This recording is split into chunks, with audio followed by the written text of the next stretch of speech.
Hello friends, कैसे हैं आप सब। तो आज हम बात करने वाले हैं functions of educational management. Functions of educational management का क्या मतलब है कि एजुकेशनल मैनेजमेंट जो है वो किस तरह से काम करता है, किस तरह से किसी भी ऑर्गेनाइजेशन के लिए वो वर्क करता है, हेल्पफुल है। यही हम फंक्शंस ऑफ ऑर्गेनाइजेशनल मैनेजमेंट में समझने वाले हैं। तो यहाँ मैं बायलिंगुअल लैंग्वेज में बात करूंगी, इंग्लिश और हिंदी दोनों में मैं आपको एक्सप्लेन करने की कोशिश करूंगी। All the organizational system functions in a planned and coordinated manner to achieve their objectives. This is true to education too. इसका मतलब है कि किसी भी ऑर्गेनाइजेशन में जो फंक्शन होता है वो एक प्लान वे में होता है, एक कोऑर्डिनेटेड वे में होता है, ताकि जो ऑर्गेनाइजेशन के प्री डिटरमाइंड गोल्स हैं, जो हमने पूर्व निर्धारित उद्देश्य जो हमने सेट कर रखे हैं ऑर्गेनाइजेशन के लिए, उन्हें हम अचीव कर सकें। और ये बात उतनी ही सच है एजुकेशन डिपार्टमेंट में भी, एजुकेशनल इंस्टीट्यूशन में भी उतनी ही सच है। So the managerial functions are essentially the same regardless of the types of the education. इसलिए जो मैनेजरियल फंक्शंस हैं वो एजुकेशन में भी उसी तरह से काम करते हैं जैसे कि अदर ऑर्गेनाइजेशंस में काम करते हैं। तो जो इसका बिल्कुल साफ साफ मतलब ये है कि जो मैनेजमेंट का कॉन्सेप्ट है वो एजुकेशनल मैनेजमेंट में भी उसी तरह से काम करता है जिस तरह से अदर ऑर्गेनाइजेशंस में काम करता है। तो जो फर्स्ट फंक्शन है एजुकेशनल मैनेजमेंट का वो है to set objectives for the educational institute by using available resources. इसका क्या मतलब है? इसका ये मतलब है कि किसी भी ऑर्गेनाइजेशन के लिए ऑब्जेक्टिव्स को सेट करना, उनके उद्देश्यों का निर्धारण करना। अब जब तक हम किसी उद्देश्य को निर्धारित नहीं करेंगे, ऑब्जेक्टिव को सेट नहीं करेंगे, तब तक हम उस पर काम नहीं कर पाएंगे। तो ये सबसे पहला फंक्शन है एजुकेशनल मैनेजमेंट का, to set objectives for the educational institute by using available resources. जितने भी हमारे पास रिसोर्सेज अवेलेबल हैं, चाहे वो मैन पावर की फॉर्म में हैं या फिर फिजिकल रिसोर्सेज हैं, उन सभी रिसोर्सेज को यूटिलाइज करते हुए हमें ऑब्जेक्टिव सेट करने हैं एजुकेशनल इंस्टीट्यूशन के लिए। This is the first objective, first function of the educational management. Second is formulate plan to achieve these objectives. Formulate plans means हमें प्लान्स बनाने हैं कि जो हमने ऑब्जेक्टिव्स सेट किए हैं, जो हमने उद्देश्यों का निर्धारण किया है, उनको हम किस तरह से अचीव कर सकते हैं, हमारी क्या प्लानिंग रहेगी, किस तरह से हम उस प्लानिंग को एग्जीक्यूट करने वाले हैं। Staff the job with people means जो हमने ग्रुपिंग की है कामों की, उसमें हमें लोगों को असाइन करना है। अब इसे एक एग्जाम्पल की हेल्प से समझते हैं। फॉर एग्जाम्पल, हमने एक एजुकेशनल इंस्टीट्यूट में, एक स्कूल में हमने हाउसेस बना दिए, डिफरेंट डिफरेंट ग्रुप्स बना दिए स्टूडेंट्स के, कि ये जो है शांति हाउस है, ये नेहरू हाउस है। अब इसमें क्या है कि इसके जो ग्रुप लीडर्स हैं वो कौन होंगे, who would be the staff member जो कि इसको लीड करने वाले हैं। तो that is called the staff the job to the right people. Right man at right job means staffing. So we will do staffing here.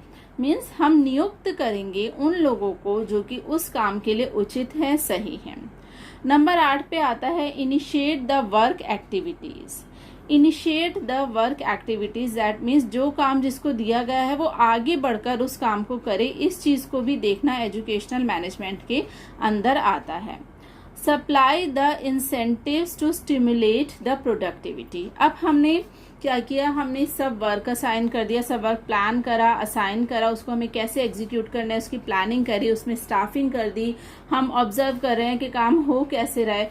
But ultimately जब काम हो गया तो उसके बाद हम ये देखेंगे कि जिन लोगों ने वो काम किया है उनको उचित जो सैलरी है, जो उनके इंसेंटिव्स हैं वो दिए जा रहे हैं या नहीं।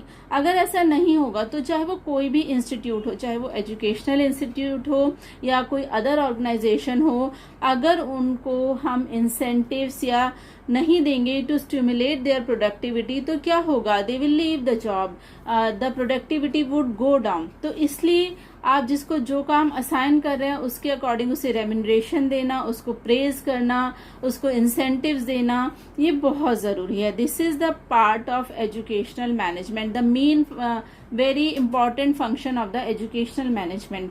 क्योंकि कोई भी ऑर्गेनाइजेशन चाहे वो एजुकेशनल हो या एजुकेशनल ना हो, वो तभी ठीक से काम कर सकती है जब जो उसके स्टाफ मेंबर्स हैं वो बहुत दिल से, बहुत अच्छे से अपने टास्क को परफॉर्म करेंगे। और उसके लिए आपको क्या करना है, उनको इंसेंटिव्स स्टिमुलेट करने पड़ेंगे उनकी प्रोडक्टिविटी को इंक्रीज करने के लिए। Next number is set up controls to measure the achievements of objectives. That means जो आपने क्या करा है, आपने जो ऑब्जेक्टिव सेट किए हैं, set up controls to measure the achievements of objectives. हमने क्या करा कि जो हमने अचीव की हैं चीजें उन्हें हम क्या करेंगे, क्रॉस चेक करेंगे दैट जो हमने गोल सेट किए थे उनसे ये। Next function of educational management is to identify the activities to be performed. अब हमने गोल्स को प्लान कर लिया है, गोल्स को सेट करा सबसे पहले, उसके बाद हमने ये डिसाइड किया कि किस तरह से हम उन गोल्स को अचीव करने वाले हैं। Now we have to identify the activities कि हमें कौन कौन से काम करने होंगे जो हम उन गोल्स को अचीव करने के लिए करेंगे। तो this is the next part of the functions of the educational management that we have to identify the activities to be performed कि हमें आगे क्या काम करने हैं। Number 4 is organise the activities into the groups. अब organise the activities into the groups का क्या मतलब है कि हमें पहले कौन सा काम करना है, बाद में कौन सा काम करना है। फॉर एग्जाम्पल अगर हम इसको थोड़ा सा एलॉबरेट करें, फॉर एग्जाम्पल हम एक सेशन है हमारे पास 2022-23, उसमें हमने गोल सेट किए हैं कि हमें अपने एजुकेशनल इंस्टीट्यूट में रोबोटिक्स को लेकर आना है। तो सबसे पहले हमने ये गोल सेट किया। आफ्टर दैट हम ये देखेंगे कि हमारे पास जो अवेलेबल रिसोर्सेज हैं उनको हम किस तरीके से यूटिलाइज करके बेस्ट अपना जो गोल हमने अचीव किया है उसको हम अचीव कर सकते हैं। नेक्स्ट क्या है, अब हमने रोबोटिक्स को तो इंट्रोड्यूस करना है एजुकेशनल इंस्टीट्यूट में, लेकिन हम कौन कौन सी एक्टिविटीज करेंगे ताकि हम रोबोटिक्स को इम्प्लीमेंट करने के लिए, इंट्रोड्यूस करने के लिए उस एजुकेशनल इंस्टीट्यूट में हमें क्या क्या एक्टिविटीज करनी पड़ेंगी, क्या हमारा टाइम टेबल रहेगा, कितने ड्यूरेशन की क्लासेस होंगी, who would be the teachers, when would be the classes, all these terms we come to in this part that we have to identify the activities to be performed in this educational function. Next function is to organize the activities into group. तो organise भी हमने कर लिया कि किस तरह से, मैंने अभी जैसे आपको एग्जांपल देके बताया कि किस तरह से हम उन एक्टिविटीज को ऑर्गेनाइज करेंगे, किन किन डेज ऑर्गेनाइज करेंगे, who would be the teachers, how they are going to implement it. तो all these things come in this. Next number 5, define the task to be done. Define the task to be done. That means we have to frame a particular definition, particular define point of time, work of time, that ये काम हमें इतने समय में पूरा करके देना है. This is the also part of educational management. Next comes number 6, group of the task into jobs. Group the task into jobs. अब इसमें क्या आता है, you have to assign the work to the workers, that this work you have to do, this work you have to do, staff the job with the people. That is the same thing कि आपको staffing करनी है, उसमें आपको लोगों को assign करना है कि हाँ ये काम आप करेंगे, ये जो ग्रुप ऑफ टास्क है ये आप इस वर्क, इस अचीवमेंट्स हमारी मैच होती हैं कि नहीं। हमने गोल तो सेट कर लिया कि नहीं, इस साल हमारे एजुकेशनल इंस्टीट्यूट में 3000 बच्चों का एडमिशन होगा एंड जो प्रीवियस ईयर के स्टूडेंट्स हैं they will get up to 80 to 90% marks, but at the end of the year we will cross check and even in between the year, in the middle of the year, we will cross check that whether we are going to achieve these objectives or not. तो ये कैसे करता है, ये कैसे काम हम कर सकते हैं, प्रॉपर कंट्रोल की हेल्प से। हम देखेंगे कि हम इन चीज़ों को कंट्रोल कर पा रहे हैं, मेजर कर पा रहे हैं या नहीं, जो हमने ऑब्जेक्टिव सेट करे थे या नहीं, सब ऑब्जेक्टिव सेट करे थे। तो ये भी एक बहुत ही इम्पॉर्टेंट फंक्शन है एजुकेशनल मैनेजमेंट का। Next is take remedial objectives are not being met. अब क्या है, अगर हमें कहीं ऐसा लगता है कि हमने जो ऑब्जेक्टिव सेट किए हैं बिल्कुल स्टार्टिंग में वो हमने अचीव नहीं कर पाए, वो कोई रीजन ऐसा है कि हम उस अचीवमेंट उन गोल्स को अचीव नहीं कर पाए, तो हम क्या करेंगे, रेमेडियल एक्शन लेंगे। रेमेडियल एक्शंस मीन्स हम जो हमने गलतियां की हैं जिनकी वजह से हम उद्देश्यों की प्राप्ति नहीं कर पाए हैं, हम उसके लिए अगले सत्र में नेक्स्ट सेशन में काम करेंगे ताकि हम जो ऑब्जेक्टिव्स अब सेट करें उनको हम प्रॉपरली अचीव कर पाए। तो लास्ट में ये जो है ये बहुत इम्पोर्टेंट फंक्शन है। तो आप समझ ही गए होंगे इस पार्ट में जो हमने फंक्शंस बताए हैं एजुकेशनल मैनेजमेंट के, वो किसी भी मैनेजमेंट ऑर्गेनाइजेशन में सेम ही उनका जो फंक्शन है वो होता है। बट एजुकेशन में क्या है, वो सारी चीजें जो मैनेजमेंट के फंक्शंस हैं वो एजुकेशनल इंस्टीट्यूट में इम्प्लीमेंट होते हैं।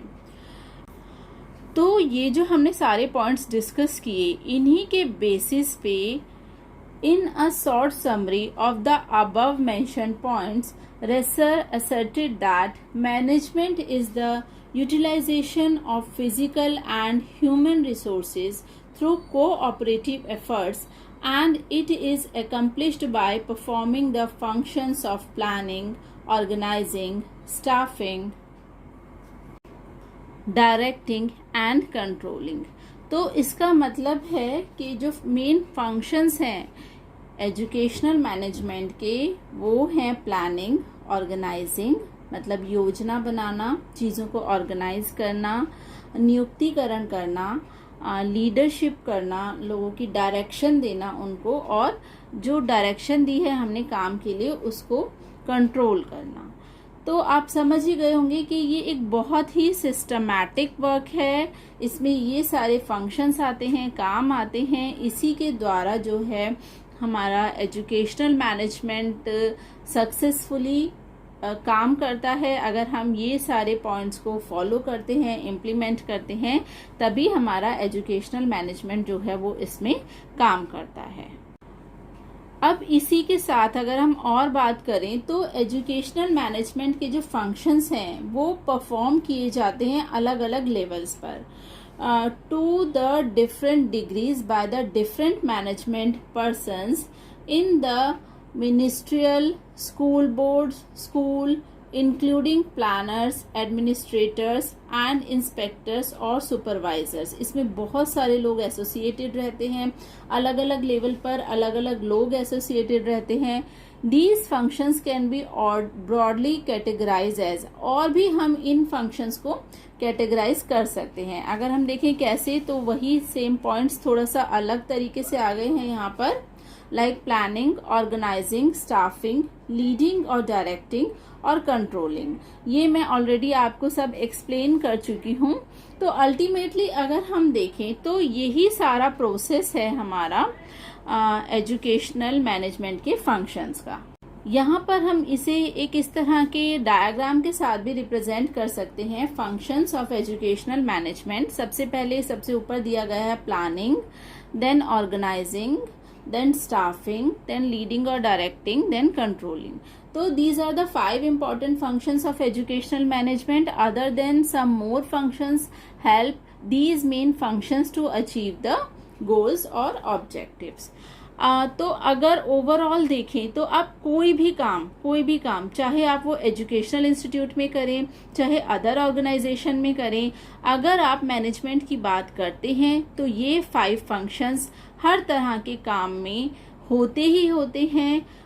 इनको आपको एक सिस्टमैटिक वे में करना ही पड़ता है। तो हम इसको एक छोटे से एग्जाम्पल की हेल्प से फिर से समझते हैं। और यहाँ हम जो एग्जाम्पल लेने वाले हैं वो एजुकेशनल इंस्टीट्यूट का ही लेने वाले हैं। जैसे कि अभी थोड़ी देर पहले मैंने आपको रोबोटिक्स का एग्जाम्पल दिया था, अब मैं आपको एग्जाम्पल देती हूँ मिड डे मील प्लानिंग का। तो सबसे पहले हमने ये सोचा कि हमने अपने स्कूल में जो है बच्चों को मिड डे मील देना है। उसके लिए हमने एक प्लान तैयार किया कि कितने बच्चों को मिड डे मील दिया जाएगा, किस समय दिया जाएगा, मिड डे मील की क्वांटिटी क्या होगी, उसकी क्वालिटी क्या होगी, उसमें क्या क्या सर्व किया जाएगा। So that we have planned. सबसे पहले हमने क्या किया, उसके लिए हमने प्लानिंग की। नेक्स्ट आता है ऑर्गेनाइजिंग। ऑर्गेनाइजिंग में हमने क्या किया कि हमने जो कुक है उसको हमने बोला कि आपको ये सामान रेडी करना है, इस समय पर हमें बच्चों को सर्व करना है। तो हमने चीजों को ऑर्गेनाइज किया, इकट्ठा किया। After that we did staffing. Staffing में हमने क्या किया कि हमने कुक को बोला कि नहीं आप कुकिंग करने के लिए हो, हमने जो सर्विंग स्टाफ है उनको बोला कि आप सर्व करने के लिए हो, हमने टीचर्स को बोला and you are there to observe, and हमने सुपरवाइजर को बोला कि आपने ये सारा काम देखना है कि ये जो प्रॉपर मिड डे मील की फंक्शनिंग है ये प्रॉपर हो रही है या नहीं। उसके बाद क्या, लीडिंग एंड डायरेक्टिंग। अब जो सुपरवाइजर है वो डायरेक्शंस देगा अपने लोअर लेवल पर कि आपको इस तरह से इस काम को ऑर्गेनाइज करना है। अगर फूड में किसी तरह की कमी है तो वो उसे इम्प्रूव करने के लिए काम करेगा, उसके लिए डायरेक्शंस देगा और उस पूरे वर्क को वो लीड करेगा। नेक्स्ट है कंट्रोलिंग। अगर हम देखते हैं कि नहीं जो हमने प्लान करा था उसके अकॉर्डिंग काम नहीं हो रहा है, हमने जो गोल सेट करे थे उसके अकॉर्डिंग काम नहीं हो रहा है, तो हम क्या करेंगे, उसको हम कंट्रोल करेंगे। फॉर एग्जाम्पल फूड हमारा काफी वेस्ट हो रहा है तो हम क्या करेंगे, नहीं उसको कंट्रोल करेंगे, हम उतने ही बच्चों के लिए फूड प्रिपेयर करेंगे जितना कि हमने सर्व करना है। So that is the part of controlling. तो इस तरह से हमने जो गोल सेट किए थे उनको हमने एजुकेशनल मैनेजमेंट के थ्रू अचीव करने की कोशिश की। तो students, this was all about functions of educational management. Hope so आपको ये क्लियर हो गया होगा, अच्छे से समझ आ गया होगा।